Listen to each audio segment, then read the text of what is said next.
느부갓네살 왕이 신상을 세웠지요. 30m의 높이입니다. 크기가 엄청나게 큰 신상이죠. 그 다음에 이 폭이 3m짜리입니다. 사실 이제 우리 3장 신상 이야기 전에 다니엘의 꿈 해석 사건이 있었는데, 그때 느부갓네살이 다니엘이 섬기는 하나님이 신들의 신이고 왕들의 주제다라고 고백을 했었었죠. 그런데 또 자기 신상을 세웠단 말이에요. 그러니까 느부갓네살 왕이 신앙 고백을 한 건 아니에요. 자기가 진짜로 여호와 하나님을 믿게 됐다라는 개념이 아니고, 지금 느부갓네살 왕은 다신론자잖아요. 신들이 너무 많아요. 그 신 중에 이 다니엘이 섬기는 신, 사드락과 메삭과 아벳느고가 섬기는 이 신도 한 신이고, 그 중에서 으뜸이 되는 신으로 인정을 한다라는 이제 다신주의의 입장에서 느부갓네살은 지금 말을 하고 있다라는 거죠. 그가 여호와 하나님을 자신의 구세주로 믿은 것은 아니었어요. 사드락과 메삭과 아벳느고에게는요, 사실 이 신상의 문제는 이미 예상이 되었던 거죠. 올 것이 온 거예요. 바벨론 땅과 같은 곳에서 여호와 하나님만을 예배하고 신뢰하고 살아간다면 이 신상 앞에 절을 해야 되는지 말아야 하는지 이 문제는 놀랄 일이 아니지요. 언젠가는 꼭 통과해야 하고 치러져야 할 문제입니다. 당연한 것이 온 것이었죠. 우리가 이제 3장 이야기를 앞서도 들었지만 아주 신앙의 영웅적인 이야기입니다. 반전이 굉장히 강한 재미난 이야기지요. 오늘 저와 여러분에게는 이 신상과 풀무불의 이야기가 어떤 또 말씀을 주시는지 한번 잠시 이야기를 좀 나누겠습니다. 이 땅을 살아가고 있는 우리 성도들은 바벨론과 같은 땅을 살아가잖아요. 아침에 눈을 뜨는 그 순간부터 우리는 신상들, 우상들 그 사이에서 살아갑니다.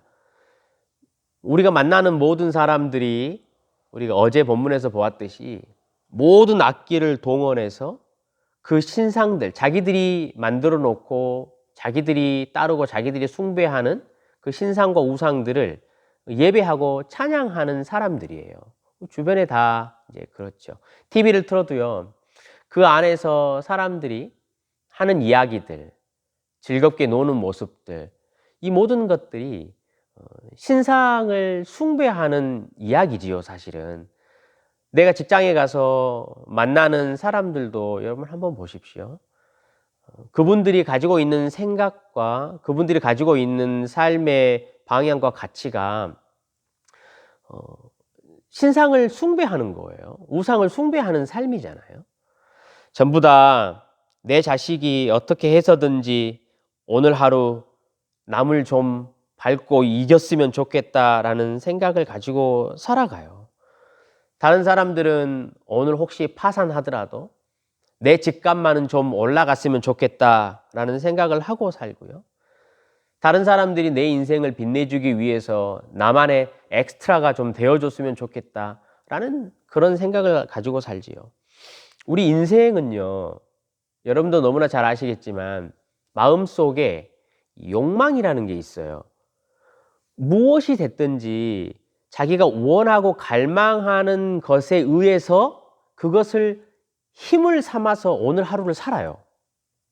그러니까 사람이 하나님을 욕망하고 하나님을 갈망하는 것으로 살든지, 아니면 그것이 아니면 자기 속에 다른 것, 어떠한 하나님 아닌 것에 욕망과 갈망으로 여러분 살아가는 거예요. 오늘 새벽에 예배를 오신 여러분 동기와 목적이 있잖아요. 이 하나님 앞에 이 새벽에 나올 수 있는 힘이 어디서 생겼습니까? 하나님을 욕망하는 것이 그 안에 우리를 움직이게 한 거잖아요. 이처럼 우리 인생은요, 한 사람도 빼먹지 않고 둘 중에 한 가지의 욕망에 따라서 하루를 살아가는 거예요. 하나님을 쫓아가지 않으면 무엇인가 다른 신상들을 쫓아가고 그것을 찬양하고 있는 거죠.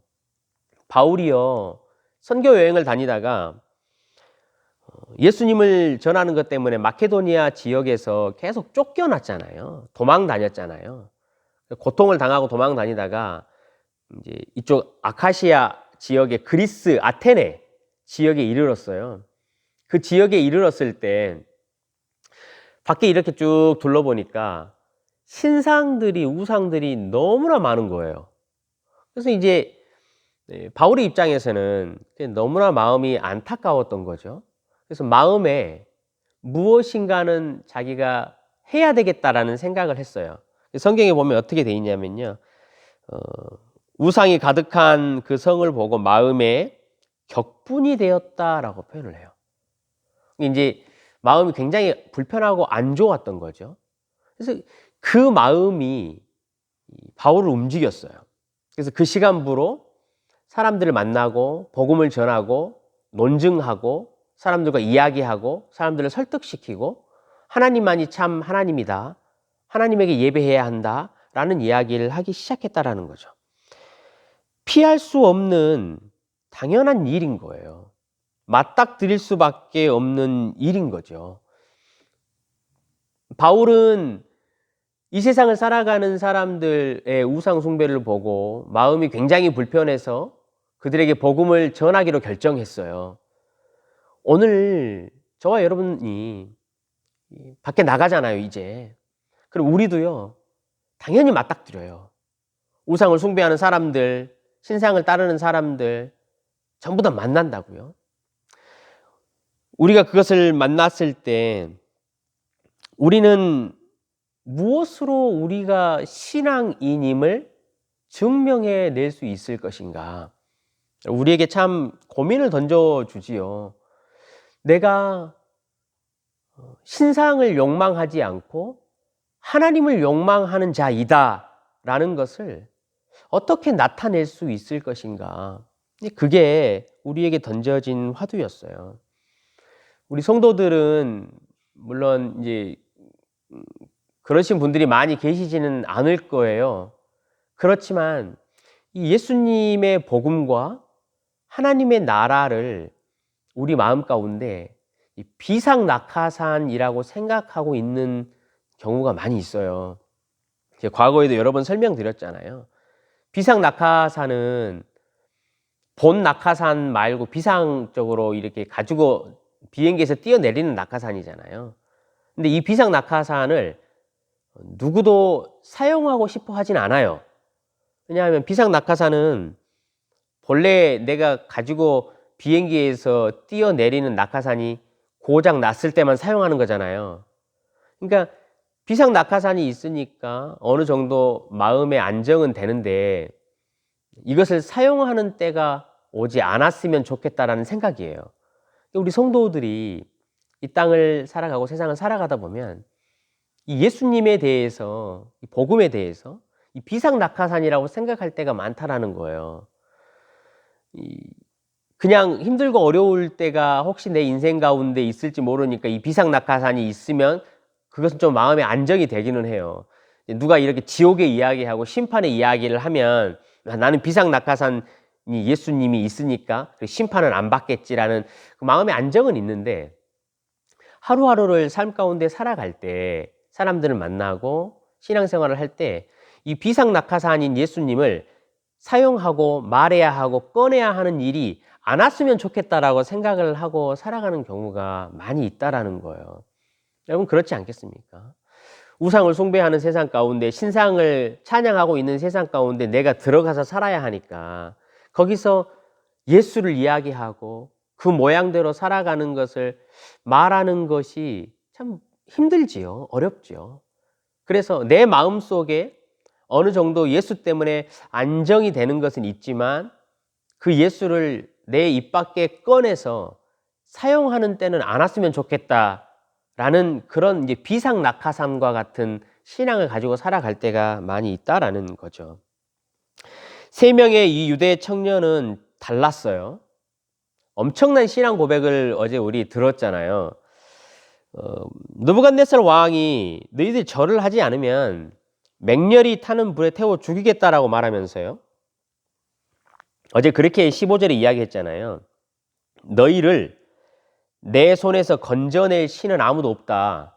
그 신이 누구겠냐? 라고 말을 했어요. 이 유대인 3명의 청년이 이렇게 말을 합니다. 16절에 보면요. 어제 본문에 그 신앙 고백이 이래요. 왕이시여, 이 일에 대하여 대답할 필요가 없나이다. 라고 말을 해요. 여러분, 왕이요, 너 죽을래 살래? 라고 물어보거든요.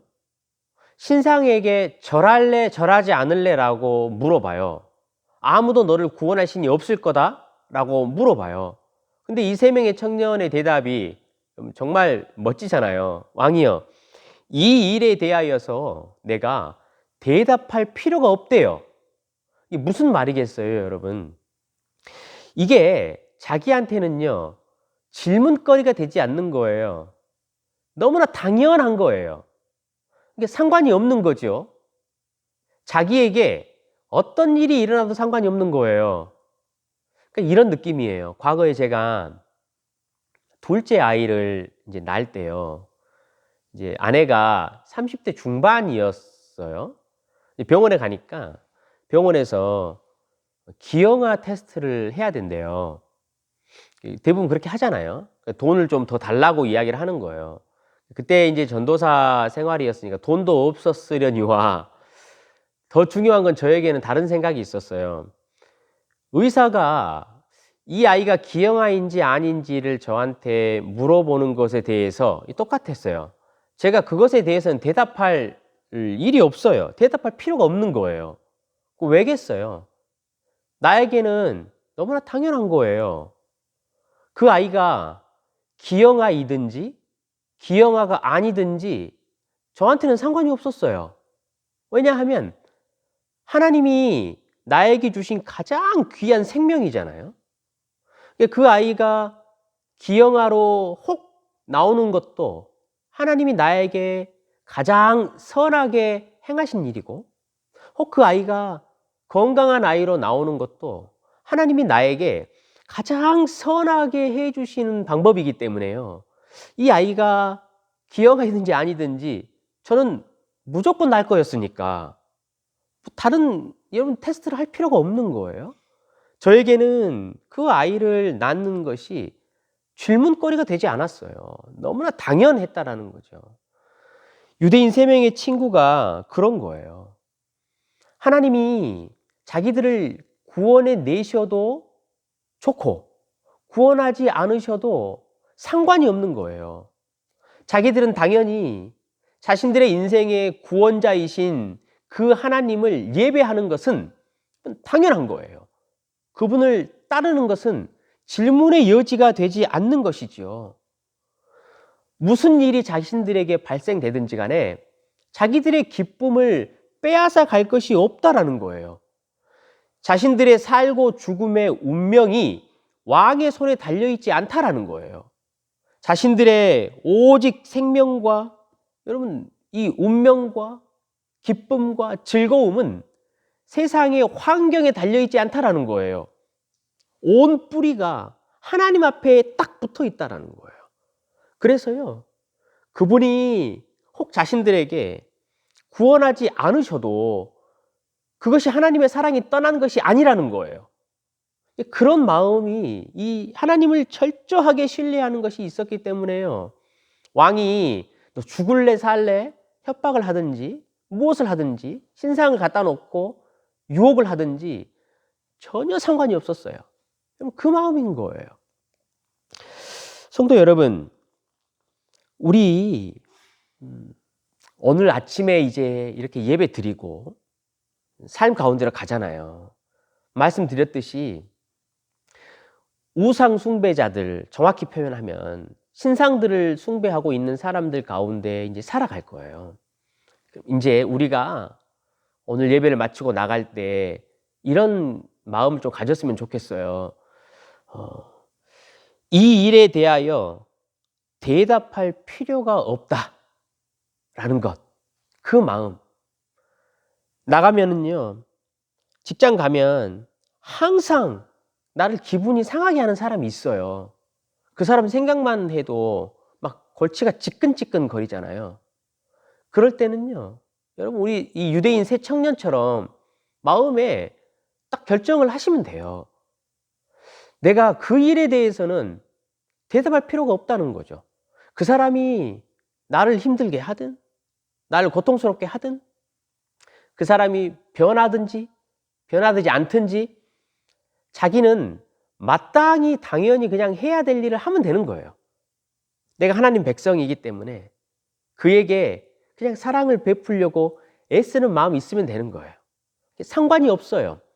그 사람이 변하든지 변하지 않든지, 나에게 무슨 말을 또 모욕을 하든지 힘들게 하든지, 그 사람의 말이 내 운명을 결정짓는 게 아니니까. 그 사람의 어떠함이 내 기분을 좌우하는 게 아니에요. 그것을 우리가 하나님 안에서 마음을 딱 먹고 시작하는 거예요. 그 사람에 대해서 내가 대답할 필요가 없는 거예요. 유혹도 많이 있을 거예요. 돈에 대한 유혹, 자녀들 이런 유혹들, 또 자신의 이름을 높이는 것들, 직장에서 이런 거 얼마나 많이 있겠어요? 나가면서요, 마음에 딱 하나님 앞에 도움을 구하고 마음을 먹으면 돼요. 하나님, 내가 그 일에 대해서는 대답할 필요가 없습니다. 하나님, 그것이 어찌 됐든지, 혹 그것으로 인해서 내가 손해가 날지라도 저에게는 그것이 대답할 거리가 있는 게 아닙니다. 나에게는 하나님이 계시니까 그 하나님의 딱 중심만 맞추면 되는 거고, 대답은 이미 정해져 있습니다. 저에게는. 그런 삶을 신앙 고백을 하는 거죠. 우리가 믿는 자로서 날마다 신상 앞에 살아가는 그 삶의 태도라는 거예요. 느부갓네살 왕이 격분했어요. 7배를 더 뜨겁게 하잖아요. 오늘 본문에도 보면요, 21절에 옷을 입은 그대로 잡아서 묶어서 태워버려요. 던져버리거든요. 그러니까 느부갓네살 왕은 지금 당장에 확실하게 죽여버리겠다는 거예요. 옷을 벗기고 죄수복으로 갈아입히고 그럴 필요도 없이 너무나 격분해가지고 딱 잡아가지고요, 그냥 바로 묶어서 불 가운데로 던져버린 거예요. 그런데 놀라운 일이 벌어졌죠. 거기에 신들의 아들 같은 자가 나타나가지고요, 그러니까 하나님의 천사예요. 혹은 구약에 계셨던 예수 그리스도라고 말하는 분도 있어요. 괜찮아요. 어쨌든지 하나님이 함께 하신 거잖아요. 그 네 번째 신의 아들과 같은 자가 구원하고 그들을 승리하게 했다라는 거예요. 옷도 하나도 안 탔어요. 여러분, 냄새도 나지 않았다 그렇잖아요. 근데 신기한 것은 묶었던 줄은 다 타고 없어요. 그래서 이 4명의 사람이 자유롭게 다니는 모습으로 우리에게 승리를 보여준 것이지요. 성도 여러분, 우리가 예수님을 믿고 하루하루 경건하게 살아가려고 하면요, 우상 앞에 서야 되는 것은 당연한 거예요. 그리고 그 우상 앞에 절하지 않는 것 때문에 고난을 당하는 것은 당연한 일이에요. 피할 수가 없는 일이에요. 베드로 사도도요, 우리에게 그렇게 이야기를 했어요. 너희들이 세상에 살 때 이 세상에 있는 사람들이 자기들과 같이 우상을 숭배하지 않고 극단의 방탕으로 가지 않는 것을 이상하게 여길 거다. 그리고 너희를 비방할 거다라고 말을 하면서요, 그런 고난과 어려움이 오는 것을 이상하게 여기지 말라라고 이야기를 했어요. 우리는 성도이고 이 땅 가운데 우상 앞에서 무엇이든지 마음에 결정을 해야 하기 때문에 그렇죠. 손해가 생길 수도 있어요. 근데 저와 여러분이요, 이렇게 대답할 필요가 없는 그런 오늘의 하루의 삶이 되었으면 참 좋겠어요. 오늘 본문에 이렇게 보시면요, 우리가 그런 삶을 하나님 앞에 결단하고 살아가잖아요. 그럴 때 예수님이 우리에게 가장 가까이 계심을 우리는 알 수 있어요. 예수님이 우리를 가장 푸근하게 안아주시고 지켜주신다라는 사실을 우리는 맛볼 수 있어요. 오늘 본문에도 보면요, 21절, 24절, 25절, 26절 계속해서 반복해서 되는 말이 있잖아요. 불 가운데 던졌다. 네 사람이 불 가운데에 다녔다. 26절, 불 가운데에서 나왔다. 이렇게 이야기를 하거든요. 성도 여러분, 우리가 신앙생활을 하는 것은요, 불을 안 만나게 되는 게 아니에요. 우리가 불을 만날 수 있거든요. 그런데 중요한 것은 뭐냐면 우리 주님이 그 불 가운데 우리와 함께 계신다라는 거예요. 우리 주님이요, 멀리 서가지고 야 나와라 나와라 하는 게 아니에요. 우리 예수님은요, 성도들이 우상 앞에 절하지 않고 하루하루를 마음에 결단하며 살아가는 그 가운데 항상 함께 계셔요. 그 불 가운데 계신단 말이에요. 거기로 내려오셔서 우리와 그 자리에서 함께 우리의 눈물을 닦으시고 우리의 삶을 인도하시고 보호하시고 승리를 주신다는 말이지요. 여러분, 바보 같은 삶이 될 수 있어요. 손해의 삶이 될 수 있고요. 자존심이 상할 수도 있고 평판이 깎일 수도 있어요. 친구들과의 관계에서도 내가 외면당할 수도 있어요. 두렵다라는 거예요. 우상을 숭배해야 될 것인가, 그 사람들 문화에 따라가야 할 것인가 말아야 할 것인가, 불이 두려워요. 우리 심령 가운데. 저도 마찬가지거든요.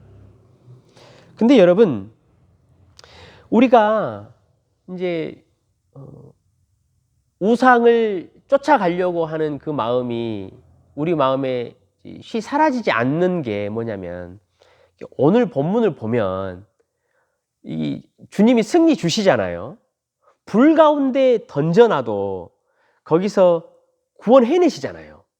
우리 주님이 항상 함께 계시잖아요. 그걸 말씀하시는 거잖아요. 우리의 참 밑바닥까지 찾아오셔가지고 거기에서 우리의 눈물을 닦아주신다라고 말씀하시잖아요.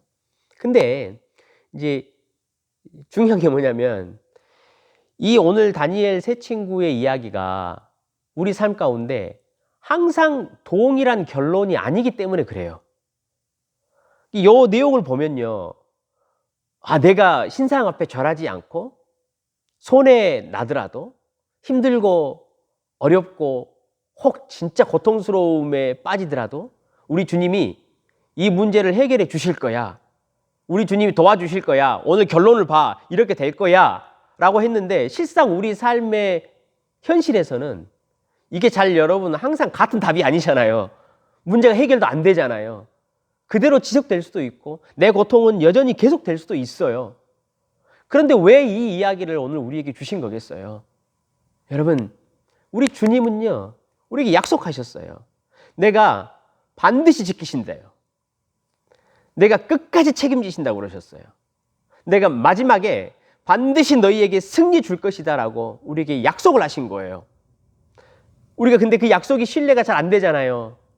그래서 우리에게 뭘 보내셨냐면요, 성령을 보내셨어요. 저와 여러분 가운데 성령을 디퍼짓으로 보내신 거예요.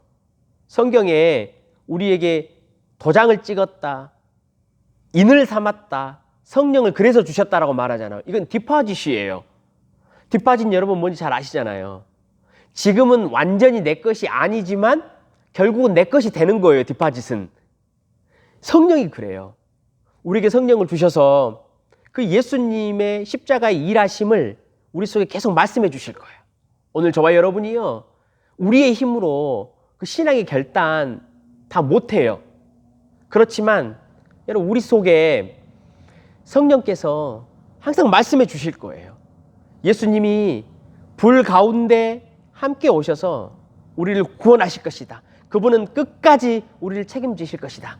성령께서 주시는 그 은혜의 힘으로 오늘 하루 여러분 우상에 절하지 않고 승리할 수 있는 그 은혜를 누리시기를 주님의 이름으로 간절히 축원합니다. 주님, 유대 청년 3명이 신앙 고백을 할 수 있었던 것은 예수님께서 자신들의 삶을 끝까지 책임지시고 그 불 가운데로 자신들이 들어갈지라도 그곳에 함께 계신다라는 믿음 때문이었습니다. 오늘 우리 선한 청지기들에게도 하나님 동일한 믿음을 허락하여 주시옵소서. 성령을 우리에게 주시었으니 성령 하나님께서 예수 그리스도의 함께 하심과 결국에 마지막에 우리에게 승리를 주실 것이라는 그 믿음을 우리 성도들에게 주시어서 바벨론과 같은 땅에서 우상 숭배를 강요받는 이 땅 가운데서 오늘 하루도 승리할 수 있는 은혜를 허락하여 주시옵소서. 감사드리며 모든 말씀 우리 구주 예수 그리스도 이름으로 기도드리옵나이다. 아멘.